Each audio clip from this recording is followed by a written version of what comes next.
Hi, lovies. How are we today? My name is KamikazeKitten, and welcome to Cammy's Corner. Guys, I'm so excited. Third episode we've got to, so I'm really happy about that. And I'm also really happy that I've almost hit 300 views on my last video. So thank you so much for that. I got some really kind comments, and I also got some really kind DMs about just how well informative the video was in terms of like how everything went down. And I also got some really nice comments from you guys about like my tattoos and stuff like that. And it was just really nice to see that you are enjoying these videos. As much as they can be quite hard to watch, I understand. They're hard to investigate. Like when I find these cases, they're hard to actually look at and investigate, especially when there's some of the cases I'm looking at. I mean, I'm working on 4 cases right now, 4 or 5 different cases. Some of them I'm finding them by accident, and some of them I'm thinking to myself, like, what the fuck? Do you know what I mean? Like, how the hell? And then when I look into the backstory of these, serial killers and things like that, I think to myself, what, what went so wrong that something just clicked in your head? And I think that's what I'm enjoying about doing these videos is that we're really getting into the psyche of these people sometimes. Um, Sometimes they're just pieces of absolute shit and like that's just it. But sometimes I just think to myself, like with this case in particular we're going to be talking about today, I get what's clicked and what's made this person do these things. Like, I get it. It's a hard case. I actually have a disclaimer for this one. Okay. So, we are going to be talking about medical neglect, drug use. We're going to be talking about fraud and suicide. So, if this is not for you, there is always next week. I always say that, guys. But anyway, let's get on to today's video. I am doing this at night again. But I am just so busy with work and stuff just now. Like, I've got so much going on in the background and I'm trying to investigate these cases as well. Trying to bring some content to you guys, so thank you very much for your patience. I know these videos go out like different times each week, so thank you for your patience, right? Now, today, don't I have a case for you? Now, when I read about this case, I knew about this case. The whole frigging UK did, right? But when I started properly reading into this case, I was like, geez, this guy's fucked up. Right? Anyway, today we're going to be talking about Harold Frederick Shipman. Have you heard of him? He was known as Dr. Death, right? And I know it seems like I'm jumping ahead by saying that, but for those that do know this case, let me tell you, it was a hard one to to investigate really because there's so many people. It's recorded, right? It's recorded officially, that it was 218 people he killed, but actually there was probably hundreds more. He, it was just he's a doctor. When you go to your doctors, right, you expect to be safe. You expect to take their advice, and you expect to, you're putting your life in their hands, essentially. Okay. Well, this guy was a piece of garbage. But anyway, let's carry on. So, Harold was born on the 14th of January 1946 in the Bestwood estate in Nottingham. Right, so that was a council estate. He was the middle child of parents Harold and Vera Shipman. So Harold Shipman, the dad, he was a lorry driver, and Vera. It didn't. I tried to have a look at what Vera actually did, but it doesn't state. I did do a little bit of digging, and it doesn't state what it is that she actually did. So I'm just gonna put her down to a housewife, and I know I probably shouldn't make that assumption, but I genuinely couldn't find anything about her really. Like, it was hard to find anything about her. And it's frustrating because I want to try and get a deeper understanding of these people. Um, understanding their backgrounds and stuff like that. I'm nosy, right? I'm nosy. I like to know these things. I don't think there's anything wrong with being nosy, especially when you're interested in true crime. It's good to be nosy. Because sometimes you might find something that other people might not, you know? But anyway, um, so yeah, they were devout Methodists. Methodists. Now, I couldn't quite figure out what that was. I know I probably should have done a bit more of a Google search, but I am absolutely not making this about religion. I'm not having anybody come for me and be like, oh my god, Cammy, you're making this about religion. Shut your hole. I'm absolutely not, okay? I'm just stating what they were, alright? So anyway, they were Methodists. Harold was the son, Harold, the person that we're talking about. He was quite accomplished as a young man. He was very clever. He was very close to his mother. And you know, it was said that they were that close that he was absolutely devastated when she was diagnosed with cancer. So, anyway, I'm jumping ahead a little bit, so I do apologise. I do that quite a lot in these videos, so again, I do apologise. Harold passed his 11 plus in 1957, moving to a high pavement grammar school in Nottingham. Now, apparently, he was one of the ones in his street where, you know, like not many kids went to the place, if you know what I mean. Like he was very clever, so he went there. He was kind of like the clever one out of all of his mates, you know, that just, I don't know, he was just very book smart, you know. I think that's the best way to describe it.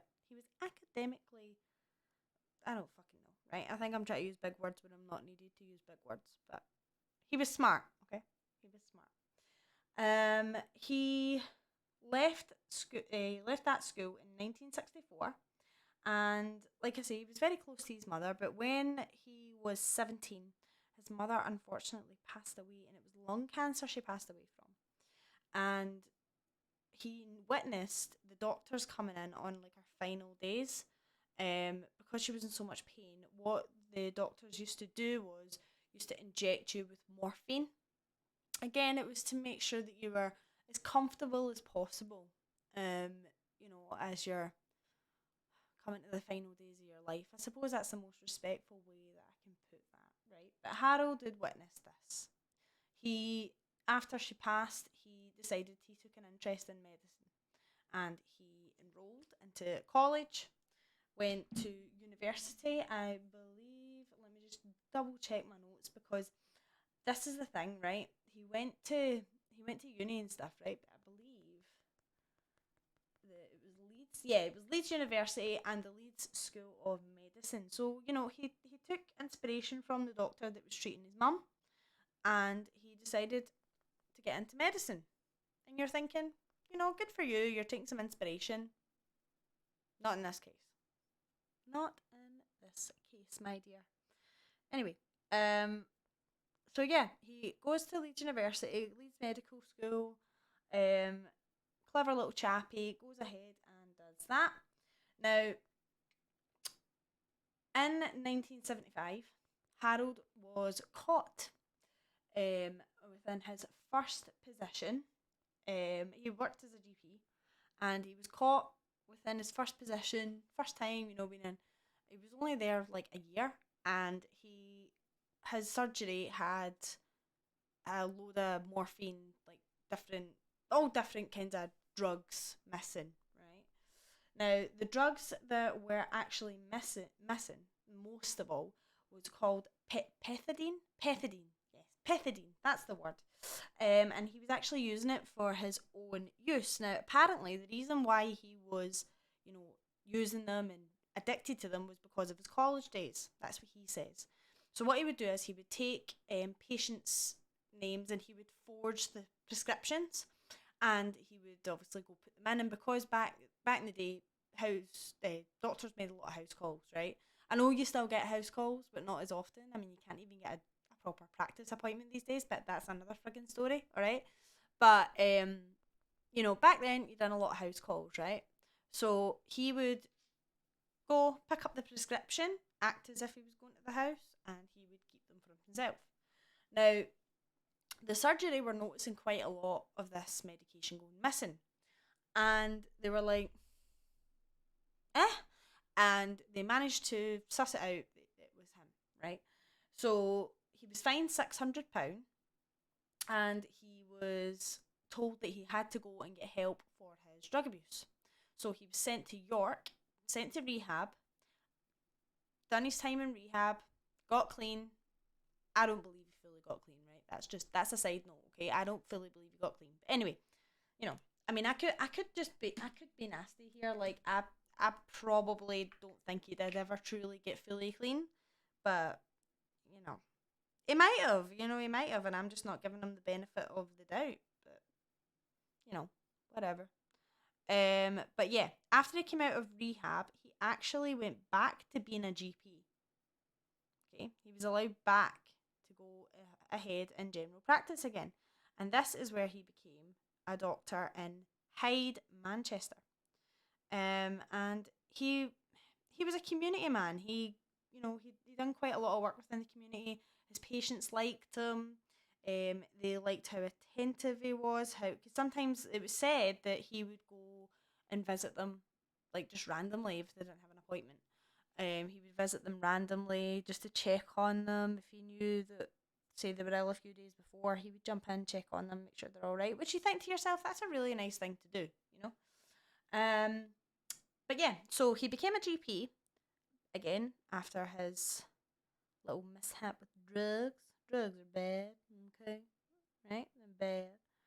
But he became a GP in Donnybrook Medical Centre, and he established his own surgery after a while, throughout the 80s, and it was in Market Street. And his surgery, it was quite successful. Like I say, he had a good amount of patients there. Everybody liked him. He was, everybody trusted him. Just what can you say? That's just how people felt, when someone puts you at ease. Sometimes people just have misjudgments, and that's okay. We're human.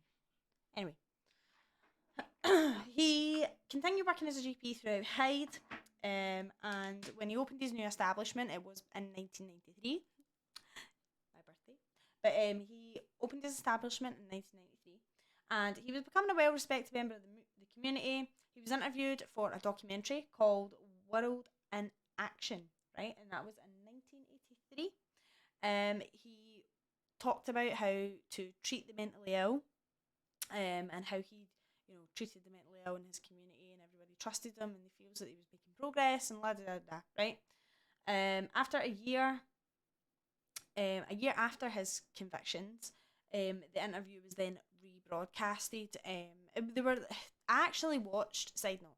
I actually watched an interview, and you can see him, doing the interview and stuff like that, and he looks quite young in it. He's got the beard and everything else, right? But he looks quite young in it, and he's talking away, and he seems like a very impressionable man. He seems like someone that you could probably walk into a doctor's surgery and think, yeah, okay, cool. Like that's the impression I got. And I did watch a few interviews, even with the families, and I felt really, really bad for them because they're nice people. Do you know what I mean? Like, just it's so sad. Such a sad story. Mm. You see, after I did this case, I thought to myself, I do not want to go to a doctor's ever again. Like, genuinely, I just don't. You just, ugh. Anyway, in March of 1998, Linda Reynolds, right? So she worked in Brooks Surgery, and she expressed concerns to someone called John Pollard, who was a coroner of South Manchester District. Okay, now here's the thing: the coroners, right? When you submit a death certificate, you have to get it countersigned by another doctor, and other doctors and the coroner thought it was very weird, right? How it was all Harold's patients that were dying. Like, he had like the highest count of deaths.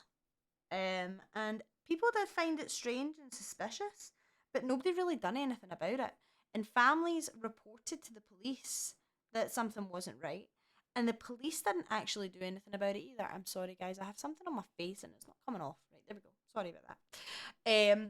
But yeah, they reported it to the police and all that, and the police were really slow to act. And if you actually look at the interviews with the police as well, they actually admit, hey, we fucked up. Do you know what I mean? Like, they admit that they fucked up, and that they should have, they just should have done more. Like, that's it. Do you know what I mean? Like, just do more. Do more, police. You know what I mean? And they do. It took them hours upon hours to look back through the history to figure out actually how many potential victims that there actually were. Bodies were being exhumed. It was it was rough, man. Like, imagine having to, bury a family member, and then you're having to find out that actually, wait a minute, that what they didn't die of natural causes, or they didn't die of a heart attack, or you know they could have potentially been murdered by their doctor. Like, imagine the anger. I felt so sorry for the families when I watched these interviews as well. The families, oh god, my heart really went out to them. But anyway, sorry, I'm rambling. It's a hard case, okay? Let me just get to it. So anyway, Linda was concerned about the large amount of cremation forms that were coming in. So the cremation forms again had to get countersigned. And she was like, there's a hell of a lot that needs to come here, right? So they ended up reporting it, and the police were unable to find sufficient evidence to bring charges. So they closed the investigation. They closed it. All right. Just gonna close it. Cool. Brilliant. So anyway, the inquiry was known as the Shipman inquiry. Now, the amount of people that had actually been like, right, we need to look at this guy, right? And the GPs and all that, they all said, listen, you need to do it so that you don't give him any suspicion about what you're up to. Like, we don't want to scare him, sort of thing. Like, we just need to keep an eye on him. So police are like, yeah, sure, cool, no bother, not a problem. So that's what they did. They kind of kept arm's length. Kept their arm's length at this point, just trying to kind of figure out what's going on. They interviewed all sorts of people to try and figure out, again, like, why is this happening? Like, why is there so many people dying? Do you know what I mean? Like, it doesn't make sense.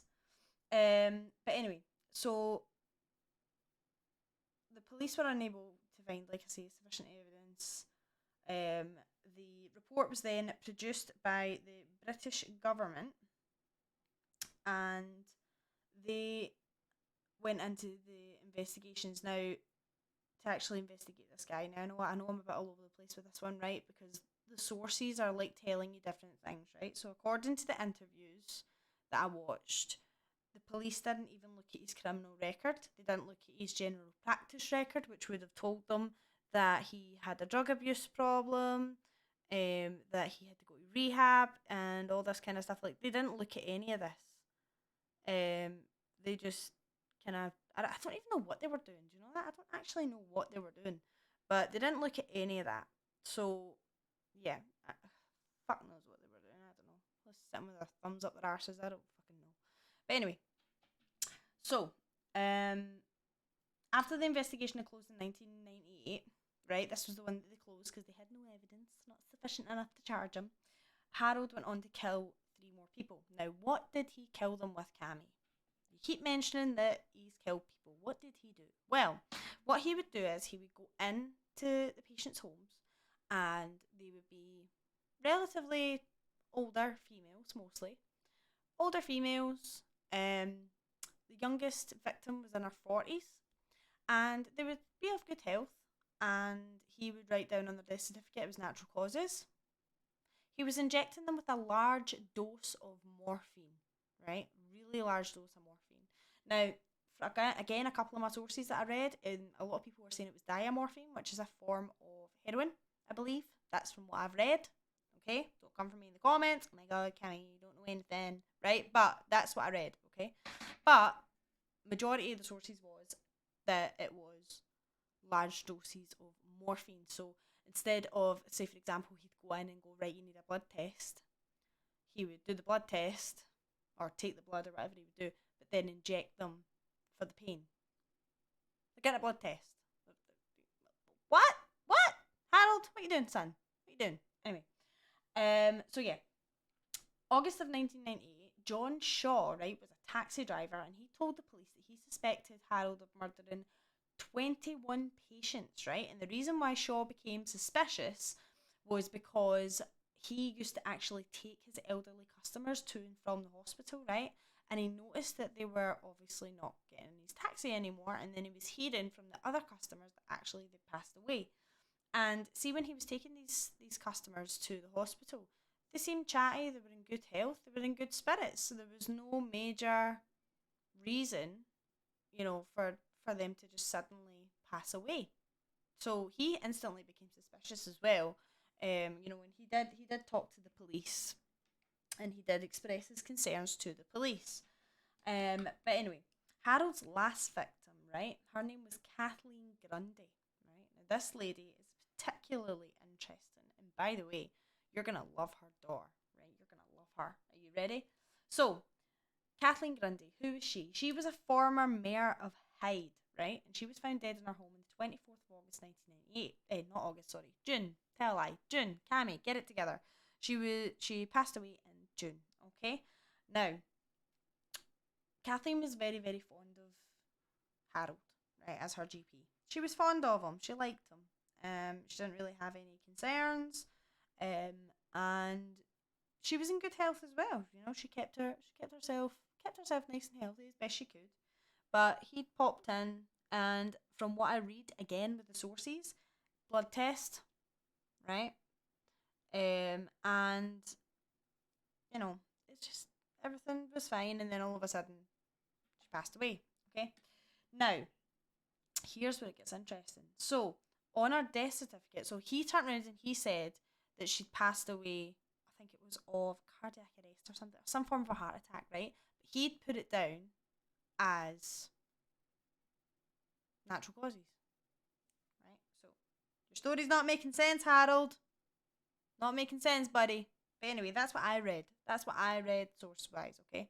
The reason that I'm making it so, that's what I read is because there's so much to this story in terms of you don't actually know 100% what's actually right. So I'm just going by what I've found, okay? But anyway, so Kathleen's daughter, right? Let's talk about her now. She was a solicitor, and her name was Angela Woodruff, right? And I watched her interview, and by the way, what a woman she is, okay? So she gets contacted by a lawyer to get explained, there's a will here. And she's like, well, actually, I know, because I have it in my hand. The will. No, there's a second will. No, there shouldn't be a second will, because I have the will. No, right? So anyway, this was informed obviously by another solicitor, okay? So Angela was kind of suspicious. She was like, why is there a second will? She was then urged by others to go to the police because everybody thought it was suspicious, even our circumstances of how her mother had passed away. So she went to the police and she'd explained to them, listen, there's a second will here and it doesn't look right. Now, this will had spelling mistakes on it. It was all typed out in capital letters. It just didn't look right. It didn't, you can just tell. Do you know what I mean? Like, he was making spelling mistakes and everything. Like, he was sloppy. He was really, really sloppy when it came to making these forged wills. And it was said that this isn't the first time that he'd actually forged wills either. Apparently he'd forged a few. But again, like I say, he was sloppy. He would make spelling mistakes, lots of typos. And on the will, it'd been made to exclude Angela and her family. So they were supposed to have £386,000 left to them, but instead it was left to the GP. Who was our GP? Harold. Harold was our GP. So apparently the reason that this poor lady Kathleen was apparently leaving this money was because he's cared for her and the people of Hyde, and she feels that he deserves this money. Really? Okay. But anyway, Harold had claimed that Kathleen, now this is where it gets absolutely ridiculous, he claimed that Kathleen had a narcotic addiction. She was addicted to drugs, okay? And that he showed them comments on his doctor's computer that he used to forge medical records as well. Sorry, I should have mentioned that. He used to forge medical records, and he forged that she was addicted to diamorphine. And they found traces of diamorphine, which is often used for pain control in terminal patients, so which we'd already discussed. They found traces of that in the autopsy. But they'd also, when he was brought in for questioning, he was like, "Yeah, so she's addicted to drugs." Right. Sure, buddy? Sure about that? Are you absolutely certain? Because I don't think she is. Something smells funky. She's definitely not addicted to drugs. I can assure you of that. Bloody poor woman. I mean, probably never done a bad thing in her life, and she's with this piece of shit doctor. Like, really? Like, I'd be pissed if my doctor said I had a drug problem and I really didn't. I would be pissed. Especially if I was the daughter. I'd be like, excuse me? My mama done nothing, you know? But yeah, apparently that's what he said to police. He said, you know what, she had a drug addiction. I was treating her, and, you know, she just, I was trying to do my job. No, Harold, you didn't. You're a piece of shit. But anyway, sorry, I'm losing track again. I'm sorry, Ja. I'm sorry. I get so angry at these cases sometimes, and it's just, I go in my own little world and I just start babbling shite. But anyway, so he showed the police, his computer and stuff as if he's got nothing to hide. Showed them the comments that he was making. He was treating her and all this kind of stuff. But police didn't buy it. They were like, nah, no way. There's absolutely no way. They weren't buying it. They just weren't buying it. And thank bloody God, because just no, like, come on. But anyway, so Harold was actually arrested on the 17th of September 1998, and was within his office. They found a Brother typewriter, right? So Brother do likes of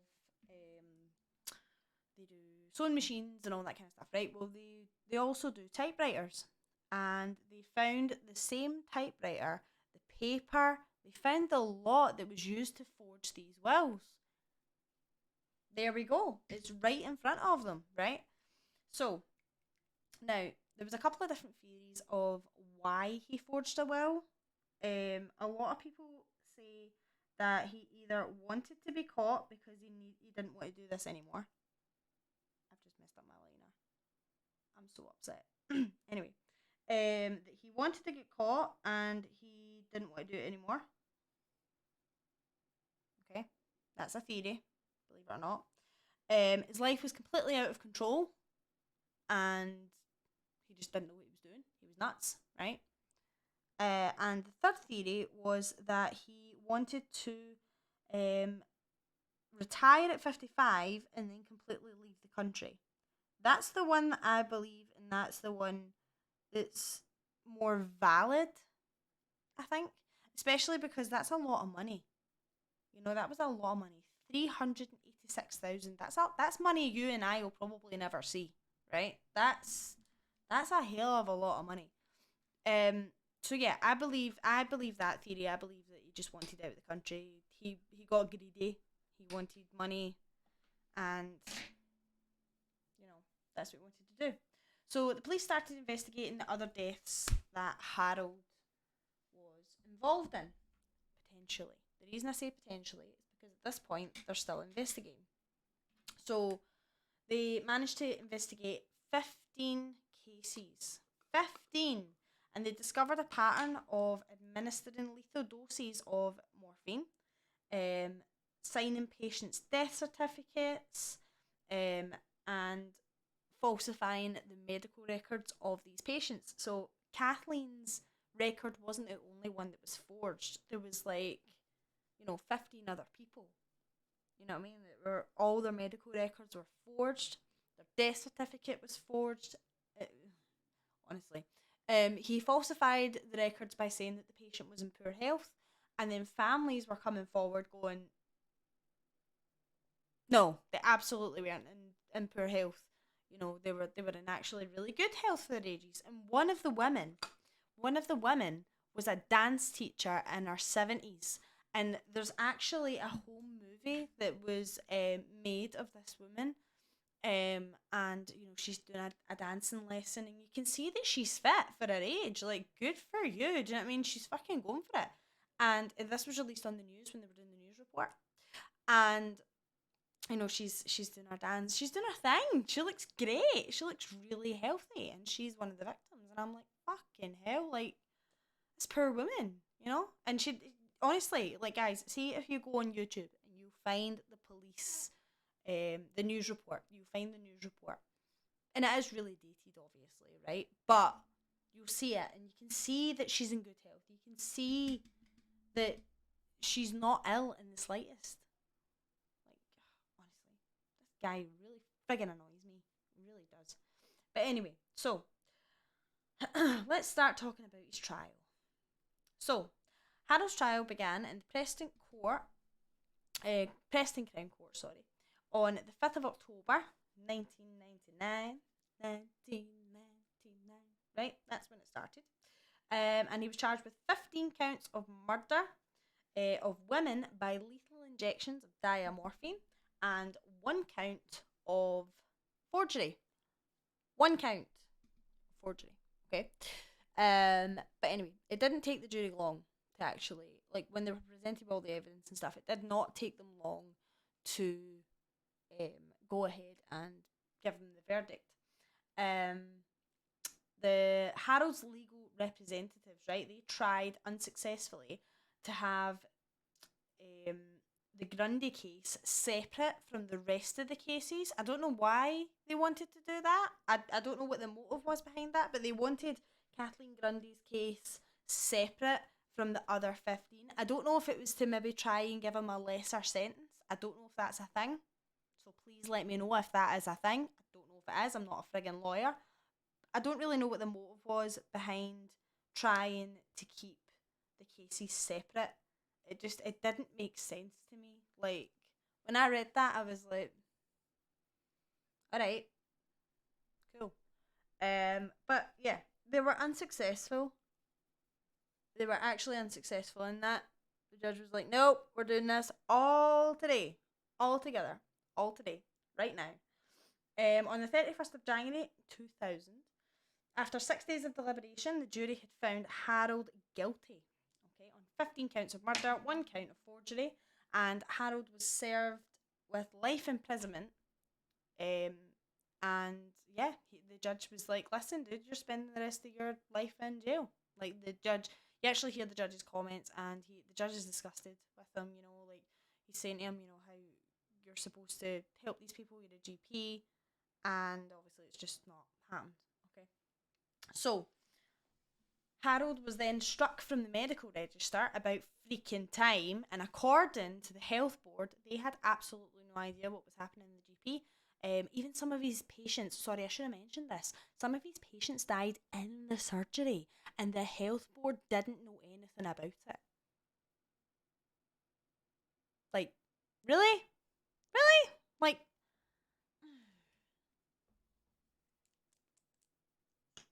I don't know. I don't understand. I don't understand how they didn't know.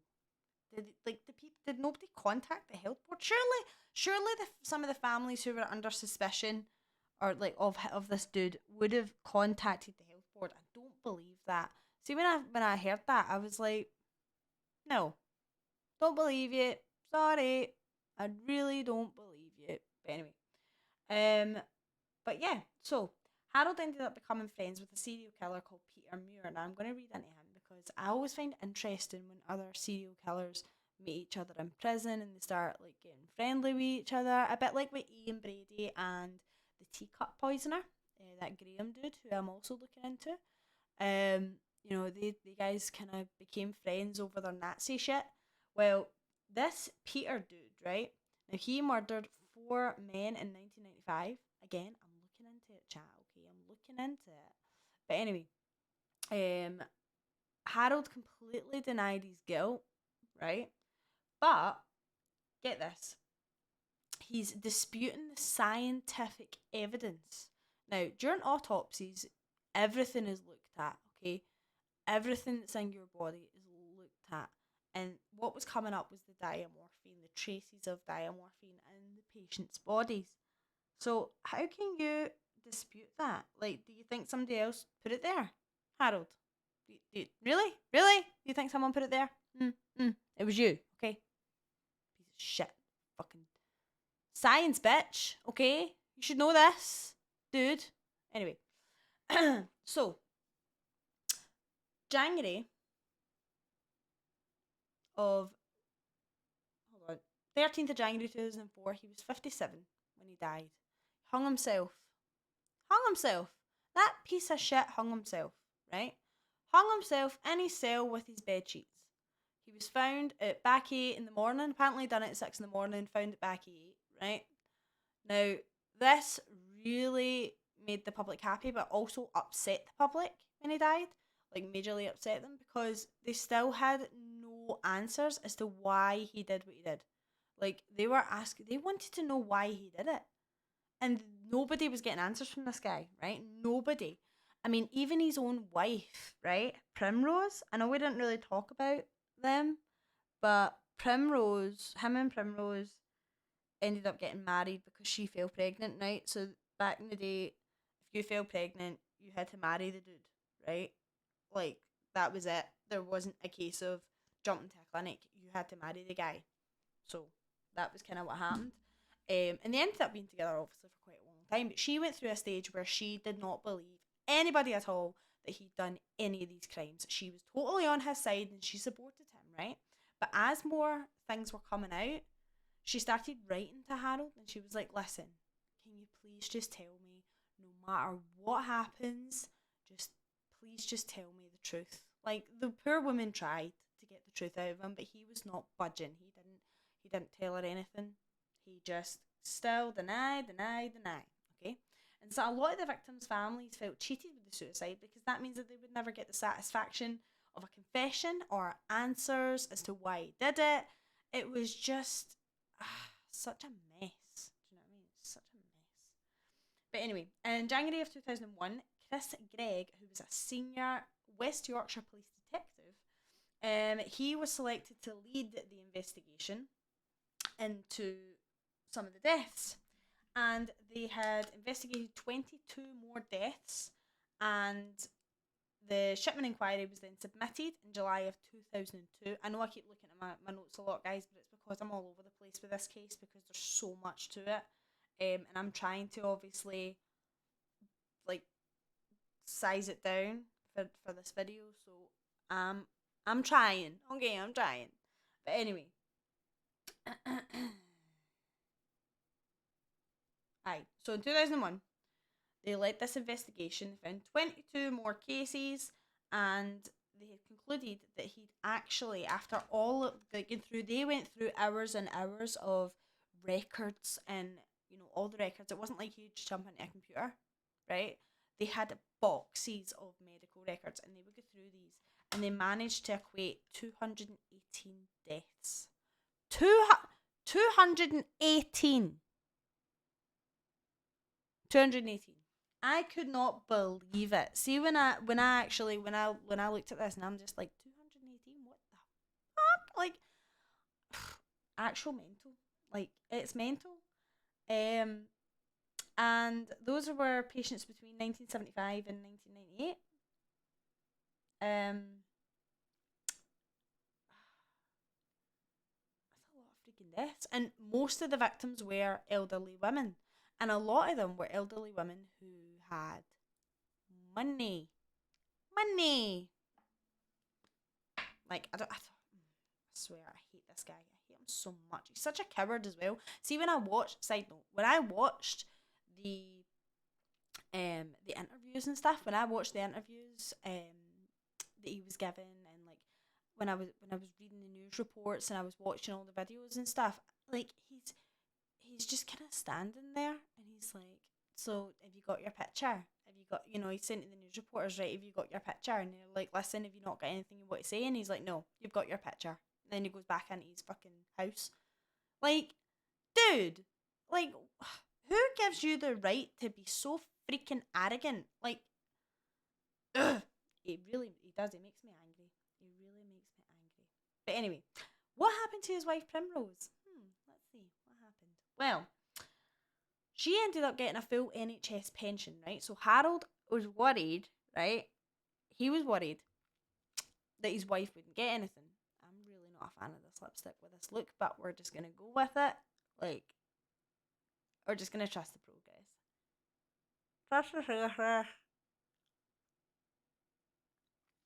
Yeah, I'm not a fan, but I've done it now. It's on now. Fuck it. Anyway, yeah. So Harold was concerned that his wife wouldn't get anything, right, if he reached 60. And apparently that's one of the reasons that they put down that he hung himself. I don't believe that in the slightest. I believe that he hung himself because he just couldn't face the fact that that's it. He's in prison for life. He's never going to get out. You know, his career's tarnished. His reputation's ruined. Everything is completely... And I'd imagine that when you go into prison, there'll be a few people that don't particularly agree with your particular crime that you're in for, so you're going to get a doon, right? That's what I think's happened. I think he's been too feared to get out of his cell, get a doon, so he thought, fuck this, and then his wife gets his pension. See, if he was stripped from the medical board, surely he should not have got his pension. That's what kind of made me a little bit suspicious, because why? It doesn't make sense. But from a source that I read, apparently she got his pension. I don't know. I don't know. I don't know. But anyway, he was cremated. The wife was advised not to get a headstone because the police were concerned that people would come up and destroy it and, you know, all this kind of stuff. So they cremated him in a secret place, and then they took the ashes and scattered the ashes again in somewhere secret, and it was Primrose and her 4 children, I believe, who were attended. And again, secret place. They done it like, I think they done it at like night time or something. I think it was something like that. It was like somewhere where they basically wouldn't be seen. So yeah, that is the story of the piece of shit Harold Shipman. I really don't like this guy. I know this video is a little bit short tonight, guys, so I do apologise. I tried to kind of like cut this case down because, like I say, there is so much to it. But he was getting into people's homes, people who relied on him, people who needed him, who trusted him, and he was injecting these people.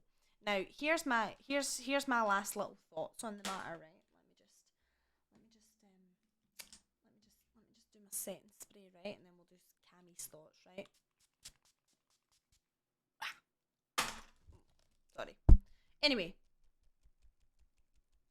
Sorry, is that going into the mic? Anyway. I'm not sure how I feel about this look, chat. I'm not sure. I think it's the lipstick that's putting it off for me. I probably should have picked a bit of a nuder lipstick. I don't know. Fuck knows. Anyway. Cammie's thoughts. Here we go. So, I think, right, I always try and think about what makes someone click and what makes them do these kind of things. Because he was a clever cookie. He went to medical school, do you know what I mean? Like, he took inspiration from a doctor. And he thought, you know, well, I'm assuming that maybe he thought, well, do you know what? You know, I can go ahead and I can help people and I can put them out of their misery. That's probably what he thought, right? Wrong. Anyway, I think after him watching his mother pass, that was it. Because he was so close to his mother, like, I think that's what did it for him. He's like, fuck this. Life is no meaning. I've lost my mum. That's it. Like, that's what I personally think. I don't know what you guys think. In terms of him hanging himself, suicide is a weird thing to talk about because everybody has their own perspective on it. People think people are cowards. People think they're selfish. People think it's courageous. People have different thoughts, and I totally respect that. But in this case, I think it was a cowardly thing for him to do because he left everyone with no answers. He left the family with no answers. He gave nothing away, you know? It was rumoured that he spoke to a prisoner, this Peter guy apparently. He spoke to this prisoner, and apparently he admitted to this prisoner that he had killed 508 people. It was like a random number. And I'm sitting thinking to myself, like, Like, you know, you get those people, right, who just brag about shit. Like, oh, I took my first joint when I was 10. Do you know what I mean? Like, and you're just like, oh, right, cool. What do you want? A hat and a balloon, right? Like, that's kind of what you're like, cool, good for you. But why? Like, it's not something to brag about, bro. Brag about killing people. Like, fucking wrong with you. But anyway, I personally feel that he committed suicide because he just didn't want to spend the rest of his life in prison. He just didn't want to do it. That's it. That's my thoughts. Okay, opinions are like assholes. Everybody's got one. Okay, I'm just giving you mine. I know you didn't ask for it, but you got it. But anyway, that is the case of Harold Shipman, who was known as Doctor Death. What an asshole! And see, the thing is, right? I actually came across this story. I listen to a lot of audiobooks and stuff like that and work, as I already tell you guys, but I also listen to a lot of podcasts. And the podcast that I came across was Medical Murders, right? And it's on Spotify and it's actually really good because it gives into proper detail. And his story was the first episode. His story. And I was like, oh my god, like I'm reading up on him, what the fuck? So I gave it a listen and they go into proper detail, like about the case. So if you are interested more about the case, then certainly, give that a listen. Rest in peace to all those victims. And do you know what? I am so sorry to all the family members that went through absolute hell and then to get no answers at the end. Like, ugh, what an absolute. Ugh. Anyway, I also, massive shout out to Angela for, using our noggin and being like, no, this is wrong. And using our gut instinct as well and being like, no, something's not right here. Fucking good on you, hen. Good on you. And I'm so sorry. R.I.P. to all those victims. And I don't know. I wish there was something more I could take away from this case. I wish there was something more that we could learn. I don't know. Like, when you go to the doctor, like, just, I don't know. Like, always go with your gut. See if something doesn't feel right, get a second opinion. Seriously. I say this all the time to friends of mine. See if something doesn't feel right, get a second opinion. Not you always get the world's best pizza, the world's best coffee, right? There's no. Get a second opinion, right? Seriously, like I don't know. But anyway, thank you very much everybody for hanging out with me. Again, I'm really sorry this is a short video. I'm sorry I was all over the place with it. I was trying to kind of like downsize the case a little bit because there was a lot of info. I will be back next week with another episode, and thank you for all the love and support that you've been giving these videos. It means a lot because I do get really nervous doing these videos. I think that's why I ramble a lot. It's quite possible that's why I ramble, but I do get really nervous about doing these videos because there's so many, wonderful, talented makeup artists out there. I'm just a chick in our living room. Do you know what I mean? Like, I'm just a chick in our living room who is interested in true crime and likes to tell you guys what I've found. Like, that's it. Do you know what I mean? So, yeah, awesome. Anyway, if you like what you see, please hit the subscribe button, and I will be back next week with another case for you guys. Let me know if there is anybody in particular who you would like me to investigate and talk about, at any time at all. I will add it to my list. And, yeah, we'll see you next week. Be safe out there. Don't trust the first opinion that you get. Get a second opinion. Trust your gut. And I'll see you next week. Bye.